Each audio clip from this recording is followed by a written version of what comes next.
जय हिंद प्यारे बच्चों। तो कैसे हैं आप लोग? आई होप अच्छे होंगे। तो आज आपका भाई लेके आया है केमिस्ट्री का दूसरा चैप्टर जिसका नाम है अम्ल, क्षारक एवं लवण। जैसा कि आप लोगों को पता है, पीछे हमने केमिस्ट्री का फर्स्ट चैप्टर बताया था जिसका नाम है दोस्तों रासायनिक अपक्रिया एवं समीकरण। जिन लोगों ने अभी तक वो चैप्टर नहीं देखा, वीडियो के डिस्क्रिप्शन में लिंक है, जाके वहाँ से वो वाले चैप्टर देख लें, तभी ये वाला चैप्टर अच्छे से समझ में आएगा दोस्तों। तो इस चैप्टर को हमको पढ़ना नहीं है दोस्तों, साथ साथ में समझना है, सीधे के सीधे दिमाग में इसको गटक जाना है दोस्तों। तो आइए देखते हैं यहाँ पे हम इसकी पहली हेडिंग अम्ल की, कि अम्ल होता क्या है। तो दोस्तों आइए देखते हैं हम अम्ल की क्वालिटी के बारे में। जैसे कि अभी कोई बोलेगा तुमसे, आपसे कि मतलब सचिन सर की क्वालिटी बताइए, तो आप कुछ ना कुछ क्वालिटी उसको बताएंगे। तो वैसे ही हम आपको अम्ल की कुछ क्वालिटियां बताने वाले हैं। तो आइए देखते हैं अम्ल की क्वालिटी क्या होती है। पहला नंबर, इसका स्वाद खट्टा होता है। यहाँ तक क्लियर हुआ? अम्ल का स्वाद क्या होता है? खट्टा होता है। जैसे नींबू वगैरह होता है, आप इसको चखोगे तो कैसा लगेगा? खट्टा लगेगा। और दूसरा, इसमें ये नीले लिटमस को लाल कर देते हैं। अम्ल क्या करता है दोस्तों कि नीले लिटमस को ये लाल कर देता है। जैसे कि अगर कोई लिटमस पत्र लेते हैं, उसको अम्ल में डालते हैं, उसका रंग पहले नीला है तो बाद में लाल हो जाता है। इसका देखते हैं चौथा, ये जलीय विलयन में H+ आयन देते हैं। मतलब H+ का मतलब है हाइड्रोजन आयन। ये जो H के ऊपर प्लस है, ये इसकी संयोजकता है दोस्तों। ये जलीय विलयन में क्या करते हैं? H+ आयन देते हैं। उसके बाद में इसके कुछ उदाहरण देखेंगे हम लोग। उदाहरण में देखेंगे HCl, पहला हाइड्रोक्लोरिक अम्ल। HCl का पूरा नाम होता है हाइड्रोक्लोरिक अम्ल।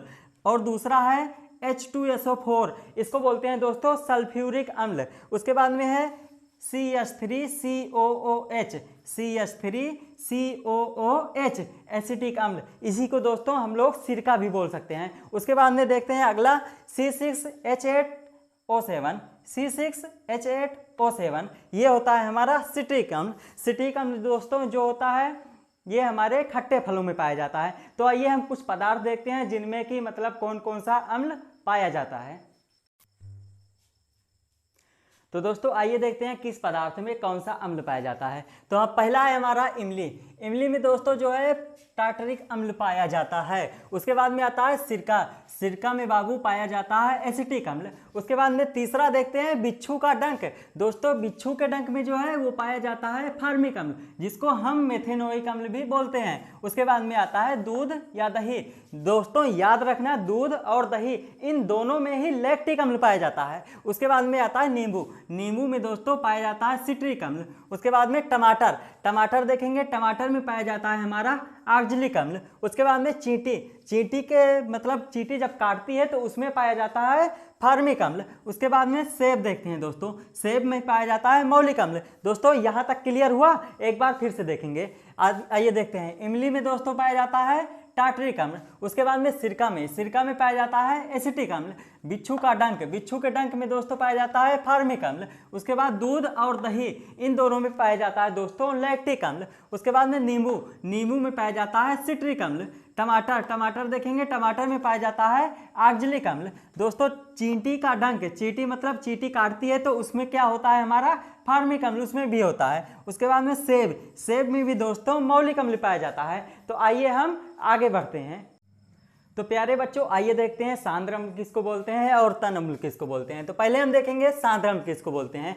तो जिस अम्ल में मतलब जिसमें अम्ल अधिक मात्रा में और जल कम मात्रा में पाया जाता है उसको हम सांद्र अम्ल बोलते हैं। सांद्र अम्ल में क्या होता है दोस्तों कि मतलब इसमें अम्ल अधिक होता है और जल कम मात्रा में मिला होता है, तो इसी को हम सांद्र अम्ल बोलते हैं। इतना क्लियर हुआ? आइए देखते हैं अब तनु अम्ल किसको बोलते हैं। तो दोस्तों जिस अम्ल में मतलब जिसमें अम्ल कम मात्रा में और जल अधिक मात्रा में पाया जाता है उसे हम तनु अम्ल कहते हैं। तनु अम्ल में क्या होता है दोस्तों?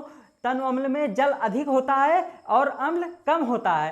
क्लियर हुआ यहाँ तक? आइए देखते हैं अब अगला हमारा क्या होता है। प्यारे बच्चों अब हम देखेंगे क्षारक किसको बोलते हैं। अम्ल तो हमने देख लिया, अब क्षारक को देखेंगे। क्षारक की डिफिनेशन हम देखेंगे, इसकी क्वालिटी देखेंगे। तो क्षारक ये स्वाद में कड़वे होते हैं। क्षारक जो होते हैं प्यारे बच्चों ये स्वाद में कड़वे होते हैं। हमारे घर में साबुन वगैरह होता है, उसको आप चखोगे तो वो कैसे लगेगा? कड़वा लगेगा, लेकिन आप चखना मत उसको। उसके बाद में अगला देखेंगे, ये लाल लिटमस पत्र को नीले में बदल देता है। अम्ल क्या करता था? वो नीले लिटमस को लाल में बदलता था, लेकिन क्षारक क्या करता है, ये लाल को नीले में बदल देता है। उसके बाद में अगला देखेंगे, ये जलीय विलयन में OH निगेटिव आयन देते हैं, ये जलीय विलयन में हाइड्रोक्साइड आयन देते हैं। मतलब इनमें अगर जल मिलाया जाएगा क्षारक में दोस्तों, तो ये हाइड्रोक्साइड आयन देंगे। उसके बाद में कुछ उदाहरण देख लेंगे हम लोग क्षारक का।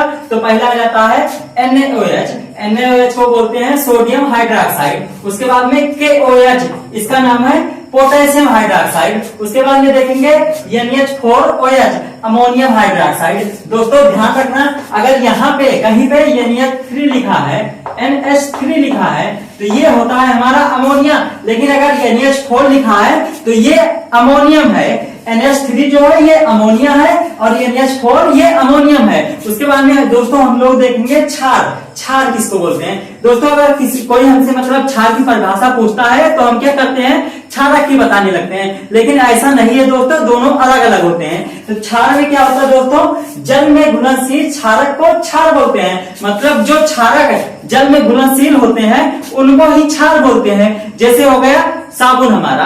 अब देखेंगे हम कि सूचक की तरफ बढ़ते हैं। सूचक क्या होता है प्यारे बच्चों, अब हम देखेंगे सूचक क्या होता है। तो सूचक क्या होता है बाबू, सूचक किसी दिए गए विलयन में अम्ल या क्षार की उपस्थिति को दर्शाते हैं। सूचक क्या करते हैं, किसी दिए गए विलयन में अम्ल या क्षार की उपस्थिति को दर्शाते हैं। अभी हमको कोई विलयन दे कोई और पूछे ये कौन सा विलयन है, अम्लीय या क्षारीय है, पूछ ले आपसे, तो क्या करोगे आप, उसको चेक कर तो बताओगे नहीं। चेक कर बताओगे तो क्या होगा, रासायनिक विज्ञान में दोस्तों कुछ ऐसे केमिकल होते हैं जो बहुत खतरनाक होते हैं, जो हमारा टच होते ही हमारे शरीर में जान भी ले लेते हैं। जैसे हो गया हमारा फ्लाजीन वगैरह और भी कुछ अन्य है। तो इसीलिए हम पीएच सूचक का मतलब सूचक का उपयोग करते हैं ये पता करने के लिए कि विलयन अम्लीय है या क्षारीय पदार्थ। आइए देखते हैं, सूचक किसी दिए गए विलयन में अम्ल या क्षार की उपस्थिति को दर्शाते हैं। इनका रंग या गंध अम्लीय या क्षारीय माध्यम में बदल जाता है। इनका रंग या गंध अम्लीय क्षारीय विलयन होता है उसमें बदल जाता है दोस्तों। तो आइए देखते हैं सूचक कितने प्रकार के होते हैं। सूचक दोस्तों 3 प्रकार के होते हैं। पहला होता है प्राकृतिक सूचक, दूसरा होता है हमारा कृत्रिम सूचक या संश्लेषित सूचक, उसके बाद में तीसरा होता है गंधीय सूचक। ये जो गंधीय सूचक होता है दोस्तों, ये गंध पता करता है, मतलब गंध से पता लगता है कि ये कैसा होता है। आइए देखते हैं पहला हम प्राकृतिक सूचक। तो पहला टाइप हम देखेंगे प्राकृतिक सूचक किसको बोलते हैं। तो पहला प्राकृतिक सूचक में क्या होता है दोस्तों, जो सूचक पौधों से प्राप्त होता है, जो सूचक पेड़ पौधों से दोस्तों जो प्राप्त होता है उसको हम प्राकृतिक सूचक कहते हैं। इसमें उदाहरण देखेंगे, उदाहरण में एक तरफ हमने उदाहरण लिख लिया, दूसरी तरफ अम्ल लिख लिया। अम्ल में कौन सा रंग प्राप्त होता है, उसके बाद में क्षार लिख लिया, क्षार में मतलब कौन सा रंग प्राप्त होता है हमको ये लिख लिया। अब देखते हैं लिटमस। लिटमस जो होता है वो नीले रंग का होगा पहले, अगर उसको अम्ल में डाला जाएगा दोस्तों तो वो लाल रंग का प्राप्त हो जाएगा।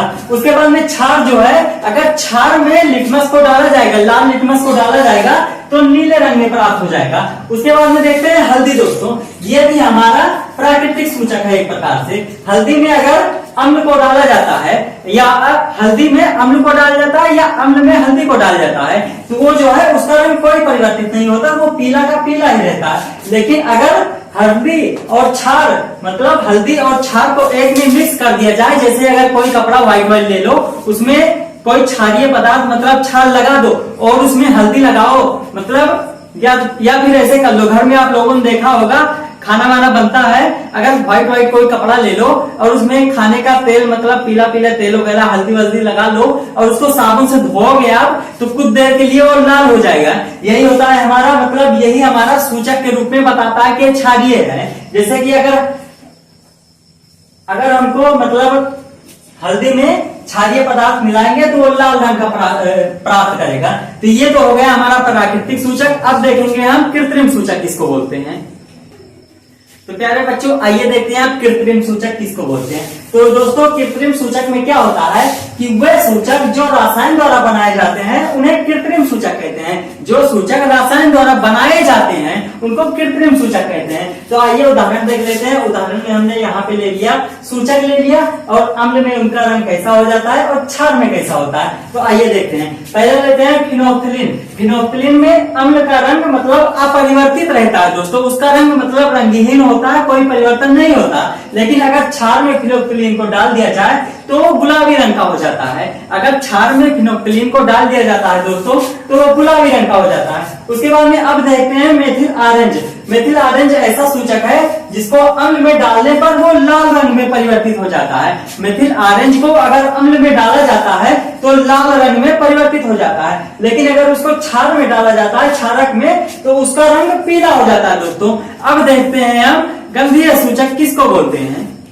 तो प्यारे बच्चों अब हम देखते हैं गांधीय सूचक किसको बोलते हैं। तो गांधीय सूचक में क्या होता है बाबू, जिन सूचक की गंध अम्लीय क्षारीय माध्यम में बदल जाती है उसे ही गांधीय सूचक बोलते हैं। जैसे कि गांधीय सूचक के रूप में कुछ हम ले लेते हैं, प्याज, लौंग, इन सब का रस ले लेते हैं, इनको अम्ल या क्षार में डाला जाता है तो इनकी गंध चेंज होती रहती है, तो इसी को हम गांधीय सूचक बोलते हैं। उदाहरण में हम देखेंगे, यहाँ पे उदाहरण में हम लोगों ने कुछ ले लिया है गांधीय सूचक के रूप में, यहाँ अम्ल यहाँ क्षार लिख लिया है। तो अब देखेंगे प्याज का रस। प्याज के रस को दोस्तों अम्ल में डाला जाता है तो तीक्ष्ण गंध, बहुत तीक्ष्ण गंध देती है, लेकिन अगर उसको क्षार में डाला जाता है तो कोई गंध नहीं आती है। उसके बाद में देखेंगे वेनिला। वेनिला जो हम आइसक्रीम खाते हैं वेनिला फ्लेवर की, वही वेनिला को अगर हम अम्ल में डाला जाता है तो उसमें मतलब गंध में कोई परिवर्तन नहीं होता, एक समान गंध रहती है, लेकिन अगर क्षारक में डाला जाता है वेनिला को तो गंधहीन हो जाता है। ये हो गया जादू। अगर वेनिला को क्षारक में डाला जाता है तो उसकी गंध गायब हो जाती है दोस्तों। अब देखेंगे लौंग का तेल। लौंग के तेल को दोस्तों जब अम्ल में डाला जाता है तो उसकी गंध चेंज नहीं होती है बाबू। अब लेकिन अगर लौंग के तेल को क्षारक में डाल दिया जाता है तो उसकी गंध भी गायब हो जाती है, उसका भी गंधहीन हो जाता है। लौंग का तेल भी गंधहीन हो जाता है अगर क्षारक में डाला जाता है तो। दोस्तों आज हमने यहाँ तक पढ़ा, कल हम पढ़ेंगे अम्ल और क्षारक के रासायनिक गुण। आशा करते हैं आपको वीडियो पसंद आया होगा। वीडियो को लाइक करना ना भूलना दोस्तों, और सब्सक्राइब जरूर करना, और अपने दोस्तों में शेयर करना ना भूलना। तब तक के लिए जय हिंद।